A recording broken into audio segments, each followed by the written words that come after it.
meet on roads. Alam mo, siguro tulad kayo, hindi ko alam ang ibig sabihin ng bushwhack. Alam ko kung pinunas ko ng tama. Binushwhack ko daw ang impeachment.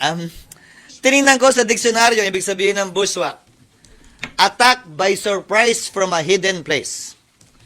Inatake ko ba ang impeachment? Hindi. Sinunod ko ang batas. Sorpresa ba? Hindi. Dahil lahat ng ginagawa ko, sinasabi ko muna bago ko gawin.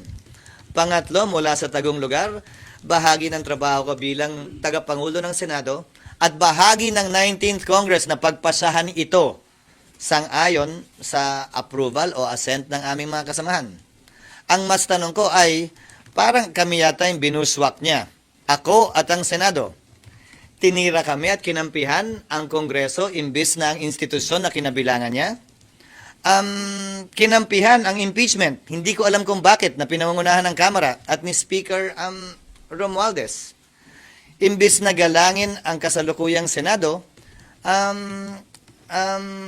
pinili niyang atakihin ang kasalukuyang Senado. Nalalaman ko na mas matanda at mas malawak ang kanyang karanasan, pero hindi naman siguro rason yun para hindi galangin at maliitin ang kasalukuyang Senado.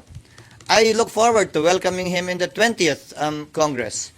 But in the meantime, allow Congress to decide, and we haven't even decided yet.